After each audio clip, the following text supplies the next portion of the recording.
Hey guys, so today I'm just going to go through some higher maths GCSE questions. So the first question says, prove algebraically that this is going to be an even number. So now when a bracket is being squared, it means it's multiplied by itself twice. So I'm going to write down 4n plus 1 multiplied by 4n plus 1, and I'm going to expand these double brackets. So that's going to give me 16n squared, add 4n, add 4n, add 1.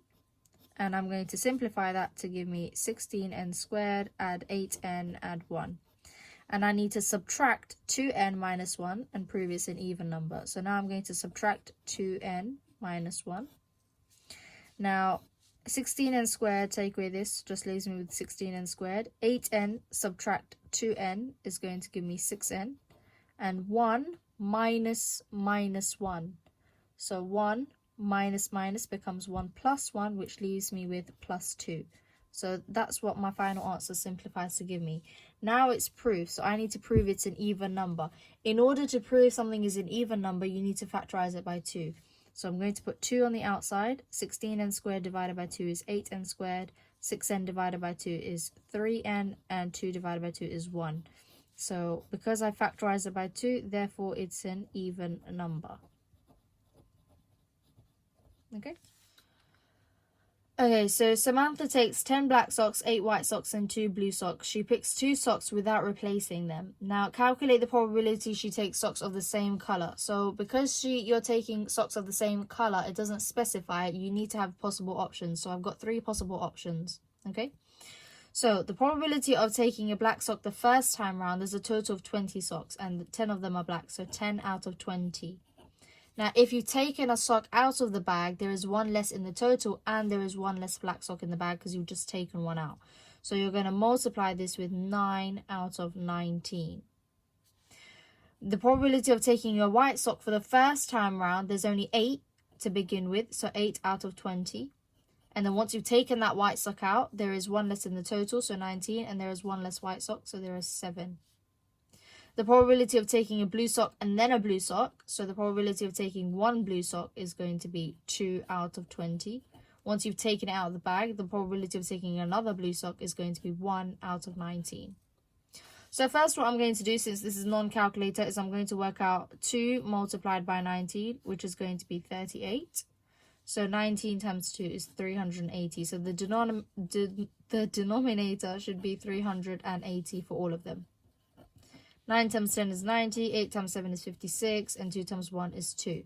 Now I need to add all these together. So I'm doing 90, add 56, add 2, over 380, which is going to be 148 over 380, and that's going to be my final answer. So that's the probability she takes socks of the same color. Okay? All right. Okay, let's solve these simultaneous equations. Now, these are quadratic simultaneous equations. So this is your quadratic equation, and this is your linear equation. You're going to rearrange your linear equation to make x the subject or y the subject. It's up to you. And then you'll substitute it into your quadratic. So first, I'm going to rearrange it. I'm going to say x equals to 1 minus 2y. Now x is the subject. I can substitute it into the quadratic equation. Okay, so instead of saying x is the same thing as saying 1 minus 2y. So instead of saying x, I'm going to say 1 minus 2y squared plus y squared equals to 1. And I'll start to work this out. So this is double brackets. I'm going to expand them out, which is going to give me 1 minus 2y plus 4y squared plus y squared equals to 1. Now I'm going to simplify and group everything together. So I'm going to be left with 5y squared minus 4y plus 1 equals to 1. Now I want the equation to equal to 0 because it's a quadratic equation, and to solve it you need to make it equal to 0. So I'll subtract 1 on both sides and the ones will cancel each other out. So now I'm left with 5y squared minus 4y is equal to 0. So to factorize it, I'll factorize it into a single bracket and factorize it by y. Y bracket 5y minus 4 is equal to 0. Now both of them are equal to 0. So y is equal to 0 and 5y minus 4 is equal to 0. So I'll rearrange this. 5y is equal to 4, and y is equal to 4 over 5. So I've got two solutions, y is 0 and y equals to 4 over 5. I need to substitute them into my linear equation, so x equals to 1 minus 2y. So first I'll substitute in 0, so x equals to 1 minus 2 times 0. So x equals to 1, take away 0, so x equals to 1. And then I'll substitute in 4 over 5, so x equals to 1 minus 2 times 4 over 5. So x equals to 1 minus 8 over 5, so make that 1 over 1. So x equals to 5 over 5, subtract 8 over 5, so x equals to minus 3 over 5.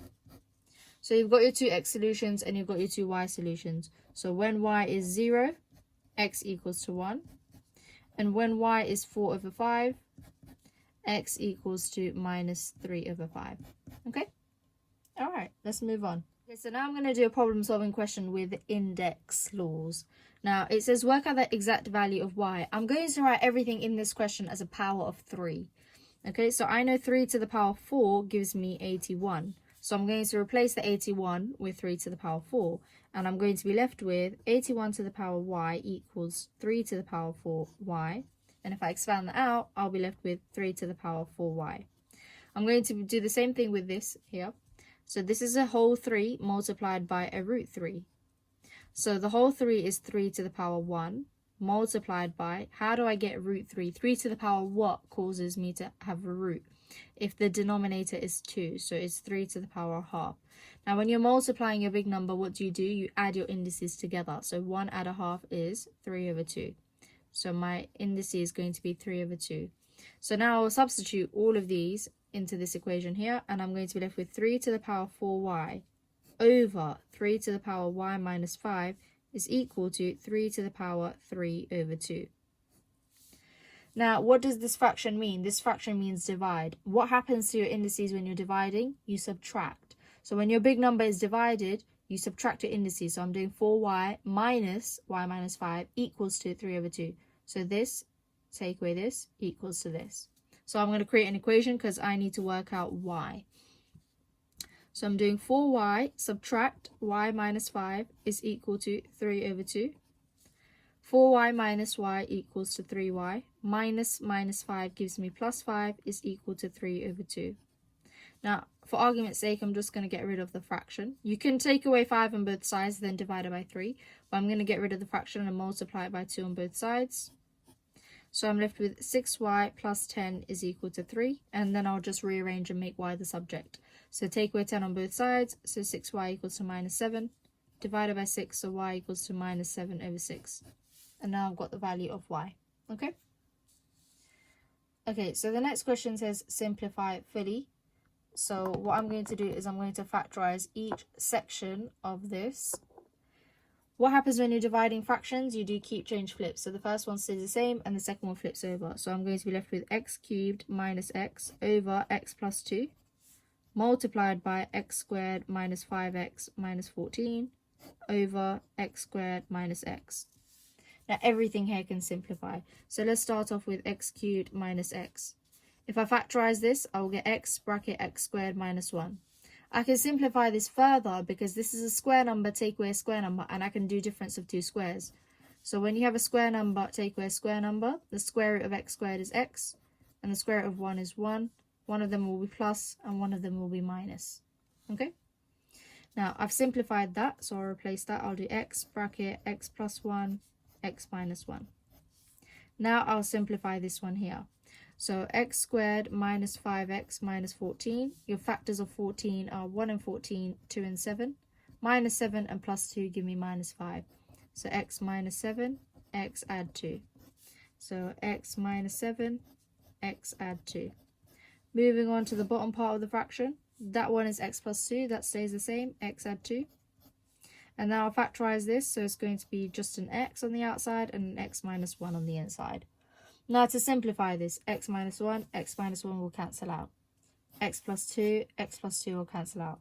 Multiplied by x will cancel out. And I'm just left with x plus 1 and x minus 7 at the top of the fraction.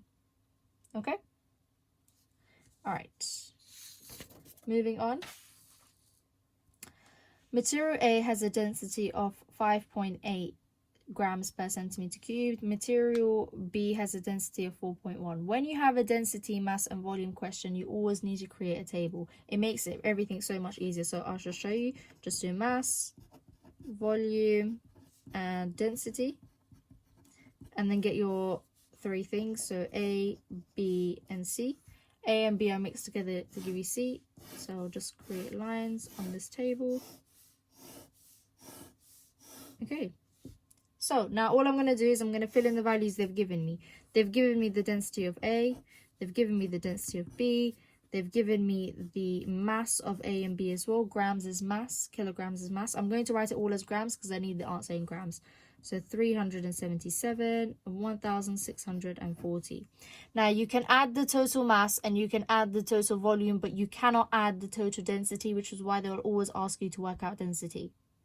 So we have the formula mass equals volume times density, which can be rearranged. Volume equals mass divided by density. So I'll do 377 divided by 5.8 to get 65. I'll do 1,640 divided by 4.1 to give me 400. Now I can add the total mass and the total volume because A and B are mixed together. So 377 plus 1,640 is 2,017. And 400 add 65 is 465. Now I need to work out the density. So density equals mass divided by volume. So 2017 divided by 465 is going to give me 4.34 to 2 dp. And that's it. Okay. Now when you create a table, it makes it so much easier because you can fill in the information you know, and then you can clearly see what you need to work out, and it makes working out your answer much easier. Okay. All right. Calculate the size of angle BAC. This is this angle here. It's a right angle triangle, so I'm going to use trigonometry SOHCAHTOA. Okay. So the side opposite the right angle is the hypotenuse. The side opposite the other angle is the opposite. And the leftover side is called the adjacent. So I'll write out SOHCAHTOA. I'll cross off the S, the C, and the T. And then I'll cross off the information given, so the H and the O. The one that's fully crossed off is so I'm going to use that. Because I'm doing a missing angle, I'm going to do shift in my calculator. So shift sine, opposite divided by hypotenuse. Substitute the values, shift sine 12 over 13. And I'm going to get 67.4 degrees to 1 decimal place. Okay. All right, let's move on. Shown below is a square. And a circle. Now they've given you the area of the circle, which is 81 centimeters squared, and you need to work out the area of the shaded region. In order to do that, you need to work out the area of the square. So let's look here. That there is the radius. Okay, I'll make another one. That there is also a radius. And I've made these at a 90-degree angle. So this little triangle that I'll just shade in is a right angle triangle. And the hypotenuse for this right angle triangle will be a side in the square. So first, let's work out a radius. So the area of the circle is pi times radius squared equals area. And I know that the area is 81. So pi times r squared equals 81. So to work out r, I'll just rearrange it. So radius squared equals 81 over pi. Radius equals to the square root of 81 over pi. So in the calculator, the radius is going to be 5.07 centimeters. Now I'm going to draw out the triangle.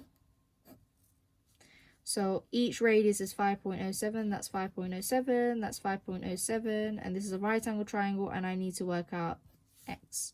So I'm going to use Pythagoras theorem. A squared add b squared equals c squared. So 5.07 squared plus 5.07 squared equals to c squared. In order to get c though, I'm going to square root it. So I'm going to square root the answer. And I'm going to get 7.18. So the length of the square is going to be 7.18. So to work out the area of this square, I just need to do 7.18 times 7.18 to get the area of the square. Now to get the shaded region, I need to do the circle, take away the square to get the shaded region. So the area of the circle is 81. take away the area of the square, which is going to be 7.18 squared. Plug that in my calculator and I'm going to get 29.43 to 4 significant figures. Okay? In order to simplify this, I'm going to factorize the top and the bottom. So let's factorize the top part. 5x squared minus 13x minus 6. So this is A, this is B, this is C. A times C is 30. Your factors of 30 are going to be 1 and 30, 2 and 15, 3 and 10, and 5 and 6. The pair that add to give you minus 13 is minus 15, add 2. So I'll split 13 into minus 15 and 2. So 5x squared minus 15x, add 2x, minus 6. Split this down the middle. Factorize it, so 5x bracket x minus 3. X minus 3 on this side as well. And a plus 2 on the outside. So the final two brackets are the stuff on the outside. 5x add 2. And the repeated bracket x minus 3. This one here, x squared minus 9, that's a square number, take away a square number. So it's going to be a difference of two squares. So factorize x squared is going to be x, and square root 9 is going to be 3. So one is a plus and one is a minus. So the top of the fraction, I've got 5x add 2, and I've got x minus 3. At the bottom of the fraction, I've got x plus 3 and x minus 3. Now x minus 3 and x minus 3 cancel out, so my final answer is going to be 5x add 2 over x add 3. Okay, so the next one says make m the subject of the formula. So the first thing I'm going to do is I'm going to multiply by the denominator on the other side because there's nothing else I can do right now. So I'm going to be left with y bracket m add 5 equals to m add 4. I can expand that bracket and give me my plus 5y equals to m plus 4. Now, because I'm making m the subject, I'm going to group all the things that have m in them on one side of the equation and everything else on the other side. So I'm going to take away 5y, and I'm left with my equals to m plus 4 take away 5y. Then I'll take away m on both sides. So my take away m equals to 4 minus 5y. Now, all the things that have m in them are on one side of the equation. I'll factorize it by m. So I have m bracket y minus 1 equals to 4 minus 5y. Now I want m by itself and it's being multiplied by y minus 1, so I'll divide it by y minus 1. And I'm left with m equals to 4 minus 5y divided by y minus 1. And that's going to be my answer. Okay? So the area of a triangle is going to be half AB sine C equals to area. This is, it doesn't matter which is A and B, I'll say this is A, this is B, this is sine C, and the area has been given to us 90 root 3. So I'll substitute all the values in. Half multiplied by 2x minus 2 multiplied by x add 10 multiplied by sine 60 equals to 90 root 3. Now I can work out sine 60. Sine 60 is going to be root 3 over 2. You can know that by heart, you can work it out on the side. This was actually a calculator question, so you could have worked that out in your calculator as well. So I will substitute that in. I've got half. I will expand these brackets out. I'll get 2x squared minus 2x, add 20x, minus 20, multiplied by root 3 over 2 equals to 20 root 3. I'll simplify what's inside the brackets. So I'll have half multiplied by 2x squared plus 18x minus 20 multiplied by root 3 over 2 equals 90 root 3. I'll multiply the brackets with a half. I'll get x squared add 9x minus 10 multiplied by root 3 over 2 equals 90 root 3. Then I'll multiply both sides by 2 and I'll get x squared plus 9x minus 10 multiplied by root 3 equals to 180 root 3. Now I'm going to divide by root 3 on both sides and it will just cancel out because both of them will divide by root 3. To make, this is a quadratic equation, so I'll make it equal to 0, and to make it equal to 0 I'll subtract 180 on both sides of the equation. So I'm left with x squared add 9x minus 190 equals 0, and I need to factorize it into double brackets. Your factors of 190 that give you plus 9 are going to be 19 and 10. So x plus 19, x minus 10 equals 0. If you solve it, you get x equals to minus 19 and x equals to positive 10. Now a length cannot be negative, therefore x equals to 10.